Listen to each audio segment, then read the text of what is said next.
So we see, we'll look today at Jesus entering Jerusalem. ما امروز نگاه میکنیم عیسی مسیح وارد اورشلیم میشه. And you can see it was not simple. هم متوجه میشیم که اصلا ساده نبود.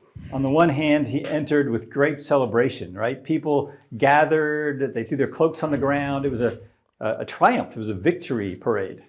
از یه طرف جشن بود، مردم جمع شده بودن، لباساشون رو زمین انداختن، برای خداوند راه رو درست کردن و جشن وجود داشت. The psalm that they quote is basically taken from the setting when a king returns victorious after battle. و اون سرودی هم که میخوندن سرودی بودش که برای پادشاهان بعد از پیروزی در جنگ میخوندن. Blessed is the one who has done the Lord's work and has accomplished the Lord's victories. و میگفتن مبارک باد آن پادشاهی که میآید به نام خداوند و پیروزی اون رو جشن میخواستن بگیرن. Yet as soon as he enters Jerusalem, he heads right into conflict. ولی وقتی که وارد اورشلیم میشه بلافاصله تنش ها شروع میشه. As soon as he weeps over Jerusalem, he then goes as a prophet and speaks against the idolatry and the wrong practices in Jerusalem. و به وقتی که وارد اورشلیم میشه میبینه بت پرستی رو و تمرین های مذهبی اشتباه رو که باشون برخورد میکنه. And in our second hour, we'll take a look at the conflict he immediately had with the different religious leaders.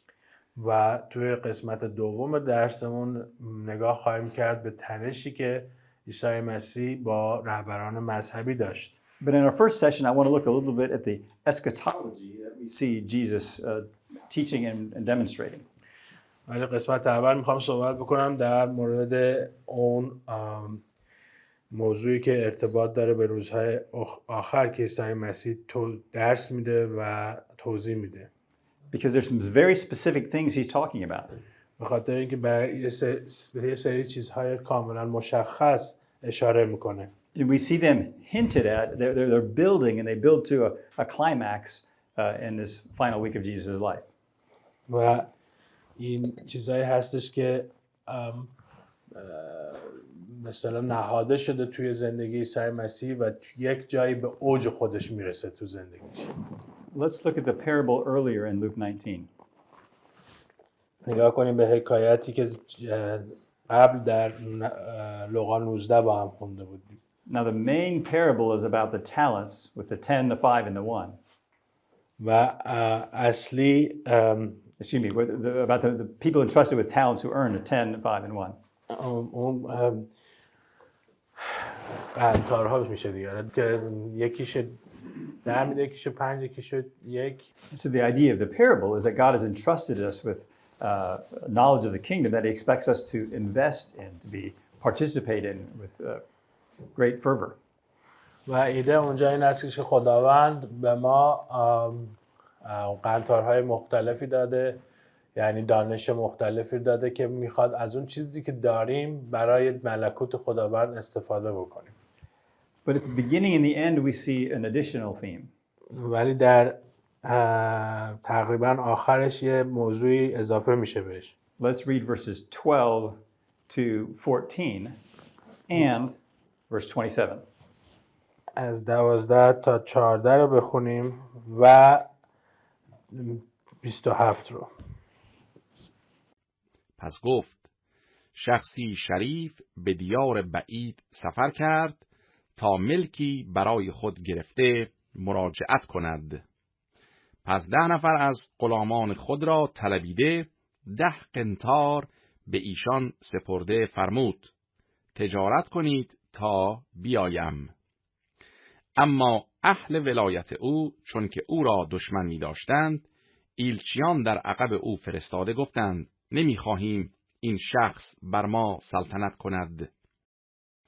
اما آن دشمنان من که نخواستند من بر ایشان حکمرانی نمایم در اینجا حاضر ساخته پیش من به قتل رسانید. I think we understand the idea of the minas, right? Of the talents, the money given to them. ما متوجه شدیم که اون غلامان ایده که چرا بهشون پولی که داده شده بود برای چی بود اونو میدونیم. But who are these other people who hate him? ولی حالا کسای دیگه که ازش نفرت داشتن کیا بودن؟ And it doesn't seem to end very well for them. و اونایی هم که ازش نفرت داشتن عاقبت خوبی مثل این که نداشتن. Well, the idea is that Jesus is the king, and he's coming and entrusting the kingdom to his followers, which we would say are his disciples. ایده این هستش که عیسی مسیح پادشاه هست و کسانی که دنبال روش هستن شاگردانش هستن. But there are some who don't want to follow Jesus. They don't want him to be their king. ولی کسایی هستن که نمیخوان دنبال روی عیسی مسیح باشن و نمیخوان عیسی مسیح پادشاهشون باشه. And we read at the end, it will not end very well for them. و ما در نهایت میخونیم که عاقبت خوبی منتظرشون نیست. Because you don't have to like, he's not running for election. عیسی مسیح برای توی انتخابات شرکت نمیکنه. Jesus is entering his city as the ruling king. وقتی که عیسی مسیح وارد شهر میشه به عنوان حاکم مطلق شهر وارد میشه. And those who oppose him will meet divine judgment. اون کسایی که او رو نمیپذیرن به صورت روحانی قضاوت خواهند شد. Well, this theme continues. و این موضوع ادامه پیدا میکنه. Now let's read Luke 20, 9-18.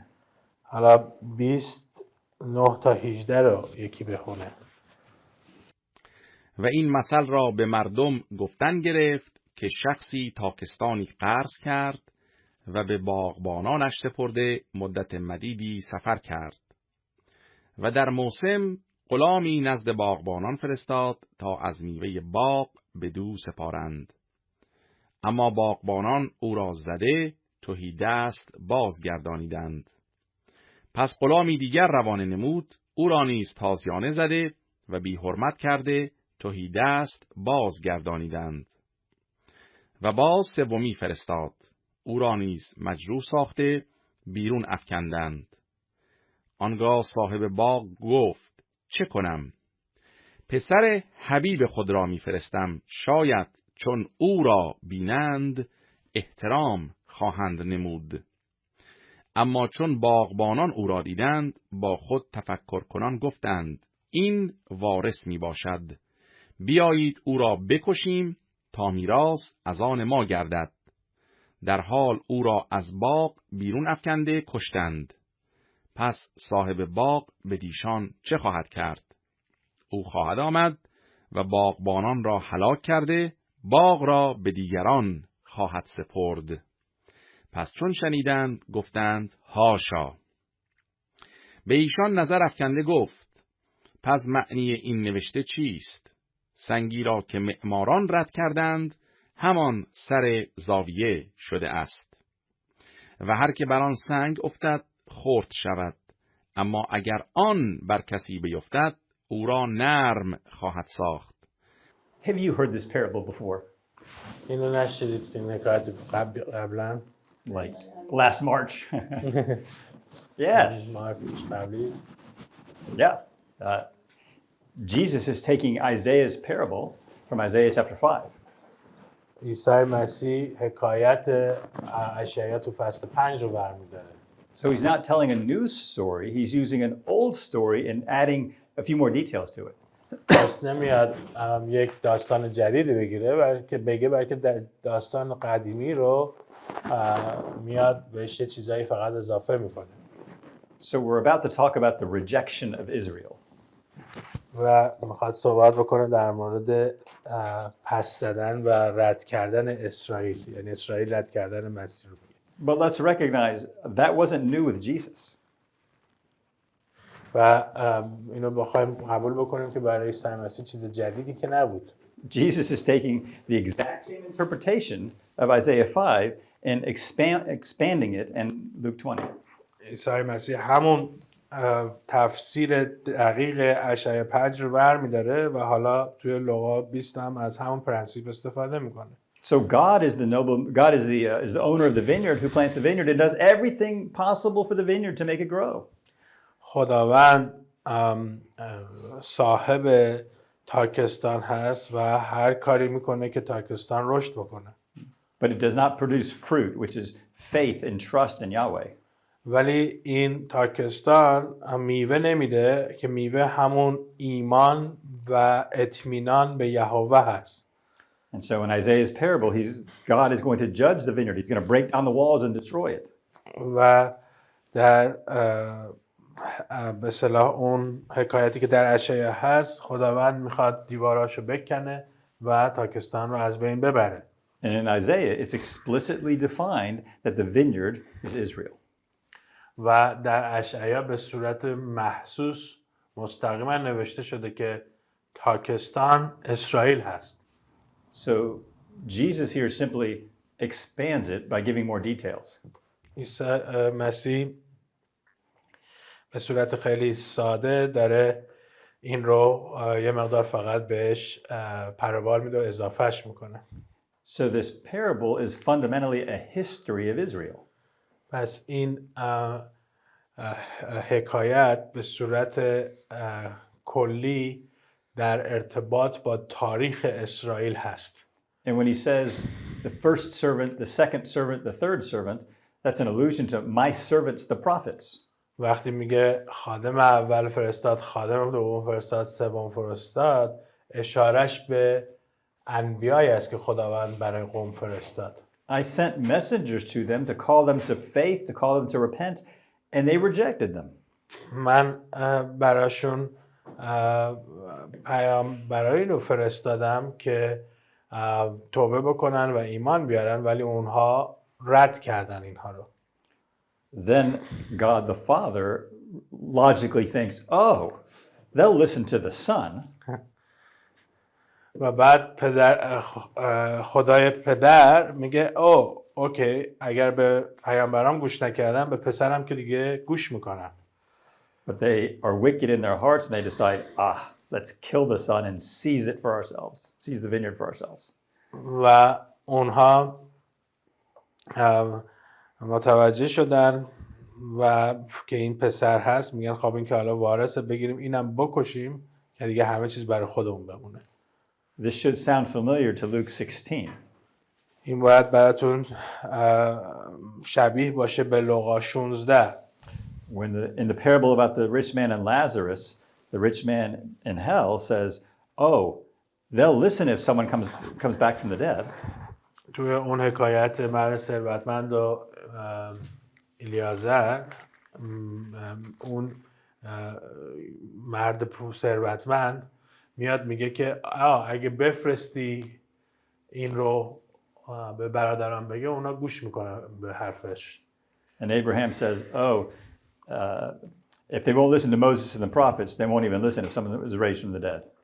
و ابراهیم میگه که اگر به موسی و انبیا گوش ندن، به کسی هم که از مردگان قیام کرده گوش نخواهند داد. So here he's telling the same story and then asking for a verdict. و حالا داره همون داستان رو داره میگه و میگه که حالا نتیجه چیه. What then will the owner of the vineyard do? و بعد حالا صاحب تاکستان چیکار میکنه؟ He will come and destroy those tenants and give the vineyard to others. و حالا اینجا میاد اونهایی که مستاجرین اجاره کرده بودن تاکستان رو از بین میبره و تاکستان حالا میده به دیگران. So this raises the question of biblical eschatology. و این سوالی که به وجود میاره در مورد الهیات روزهای آخر کتاب مقدسی هستش. And within the church there's different views of how we understand Israel. و در کلیسا دیدگاه‌های خیلی مختلف وجود داره که ما چطوری اسرائیل رو متوجه میشیم. نقش اسرائیل رو تو روزهای آخر منظورش. I'll simply share my view as a covenant theologian, as a Presbyterian theologian. و من به عنوان دانشمند الهیات عهدی که مشایخی هم هستن، فقط دیدگاه خودم میخوام بگم. And that is what Jesus is speaking of here, is that the unique role of Israel will be complete because they will be judged in 70 AD. و فکر میکنم چیزی که داره اینجا میگه که اون نقش اساسی اسرائیل در سال 70 بعد از میلاد، بعد از اینکه قضاوت میشه، دیگه از بین میره. دیگه اون نقش اساسی و اصلی رو دیگه نخواهد داشت. So we interpret the judgment on Jerusalem that happened by the Roman army in 70 is God's judgment upon Israel. و ما اینجوری تفسیر میکنیم که اون قضاوت لشکر روم به اورشلیم در 70 بعد از میلاد قضاوتی بود که خداوند کرد و اینجا هم گفته که میکنه. And the theological role of Israel is now finished. و از نظر الهیاتی دیگه اسرائیل نقش خاصی نداره. Because God is creating a new kind of Israel. به خاطر اینکه خداوند یک اسرائیل جدیدی رو داره درست میکنه. And in this new kind of Israel, it doesn't matter if you're from biologically the people of Abraham or not. و این اسرائیل جدید هیچ ارتباطی به این نداره که شما از نظر بیولوژیک خونی ربط داری به یهودیا یا دیگه نداری. What matters is, do you have the faith of Abraham? چیزی که مهم هست اینه که آیا شما ایمان ابراهیم رو داری یا نه. Do you trust in God and his messenger Jesus the way Abraham did? آیا شما اعتماد داری به خداوند و اعتماد داری به عیسی مسیح همونجوری که ابراهیم داشت؟ So now this kingdom will be given to others, that is, those other nations who now acknowledge Jesus as the true king. و این میخواد میگه که یک پادشاهی جدیدی داره که حالا پادشاهش هم جدید هستش. So you see this theme in Luke and Acts of the kingdom expanding to include all kinds of other people, and that's in a sense the way I understand this eschatological promise. و این رو ما به وضوح میبینیم در کتاب اعمال که حالا دیگه داره پخش میشه این پادشاهی خداوند به همه جا و امتها و مخصوص دیگه یک امت نیست. But remember, what was the purpose and role of Israel? و یادتون هست که هدف و نقش اسرائیل چی بود واقعا؟ It was never about ethnic superiority. هیچ وقت در مورد این نبود که از نظر قومی اونها بالاتر از دیگران هستند. It was about God choosing a small and irrelevant nation to show his great mercy and power. این به این ارتباط داشت که خداوند یک قومی رو انتخاب کرده بود که بتونن جلال اون رو به دیگران نشون بدن. So God was never a Zionist or a nationalist. خداوند هیچ وقت یک صهیونیست نبوده. He was always choosing to show his mercy and kindness to one people so that all peoples could know his mercy and kindness. همیشه خداوند یک قوم رو انتخاب میکرد که بدون محبتش رو و جلالش رو به تمام امتها نشون بده. And if you look at Romans, you'll see that all Jewish people who claim Jesus is the Messiah, they're grafted back in.